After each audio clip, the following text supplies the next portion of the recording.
இதுக்குள்ளே நிறைய ஸ்ட்ராபெரி பழம் இருக்குது. ஒன்று எடுத்து சாப்பிட்டு பார்க்க போகிறேன்.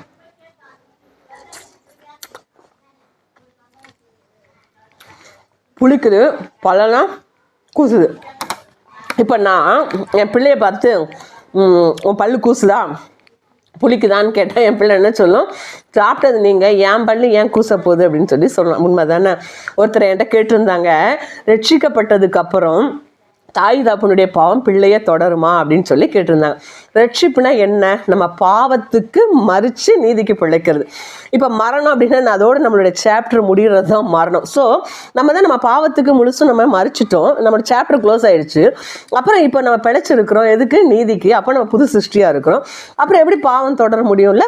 அதுதான் நம்மளோட அது முடிஞ்சு போச்சு. ஆனால் சிலர் சொல்லுவாங்க தெரியுமா, ஐயோ நான் செய்த பாவம் தான் என் பிள்ளைக்கு வந்துச்சு, நான் செய்த பிழாவும் தான் என் பிள்ளைக்கு வந்துச்சு. ஏன் அப்படி சொல்கிறாங்க? அதுக்கு ஒரு காரணம் சொல்லட்டா.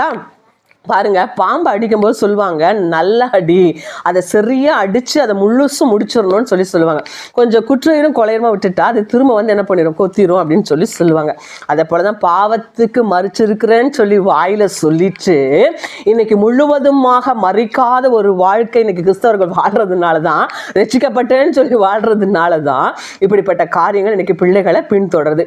இப்போ இந்த பழத்தை நான் சாப்பிட்டேன், புளிச்சுது. ஸோ புளிச்சுதுன்னு சொல்லிட்டு நான் மிச்சம் இருக்கிறத நான் தூக்கி போட்டுட்டேன்னா இதோட அது முடிஞ்சு போச்சு. இல்லை, இது என் பிள்ளை சாப்பிட்டு நான் சேர்த்து வச்சேன்னா, என் பிள்ளைக்கு அதை கொடுத்தேன்னு சொன்னால் அது சாப்பிட்டு ஐயோ என் பல்லு புளிக்குதே அப்படின்னு சொல்லும். ஸோ இன்றைக்கு பாவத்துக்கு முடிவு கட்டாமல், இன்னைக்கு சரியாக மறிக்காமல், இன்னைக்கு நான் ரட்சிக்கப்பட்டேன்னு சொன்னால் இன்னைக்கு பிள்ளைகள் நிச்சயமாக பின்தொடர்தான் செய்யும். இதுக்கு ஒரு உதாரணம் சொல்லட்டுமா? பாருங்க, சகைவு அவன் பொல்லாதவன் தான்.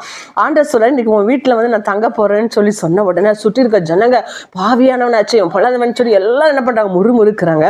உடனே அங்கே சகை என்ன சொல்றான், ஆண்டவரே என்னுடைய ஆஸ்தியில பாதியை நான் ஏழைகளுக்கு கொடுத்துட்றேன், அநியாயமா யார் இடத்துல வாங்கிதான் 4 அத்தனையா நான் திரும்ப கொடுத்துட்றேன் அப்படின்னு சொல்றான். அப்போ அவனுக்கு என்ன இருக்கும், பூஜ்ஜியம் தான் இருக்கும்.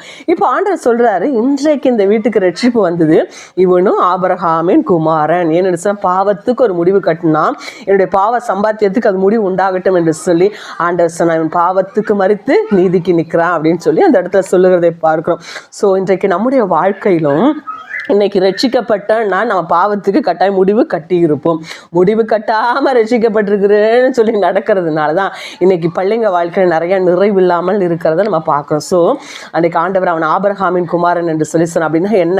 ஆபிரகாமின் இருளிலிருந்து வெளிச்சத்துக்குள்ளாக வந்தார். அதே போல் இன்னைக்கு இருளுக்கு முடிவு கட்டி இன்னைக்கு வெளிச்சத்தை நோக்கி வந்திருக்கிற அவனுடைய வாழ்க்கையில் ஆபிரகாமனுடைய எல்லா ஆசீர்வாதமும் அவனுக்கும் கிடைக்கும், அவன் நிறைவானவன் என்று சொல்லி ஆண்டவர் சொல்லுகிறதை பார்க்குறோம். ஸோ இன்னைக்கு நீங்கள் இந்த பழம் தின்னுட்டு புளிக்கும் தூக்கி போட்டுட்டீங்கன்னா உங்களோட முடிஞ்சு போயிடும். உங்கள் பிள்ளைகளுக்கு சேர்த்து வச்சிங்கன்னா நிச்சயமாக பிள்ளைகளுக்கு தொடரும். என்ன செய்ய போகிறீங்க?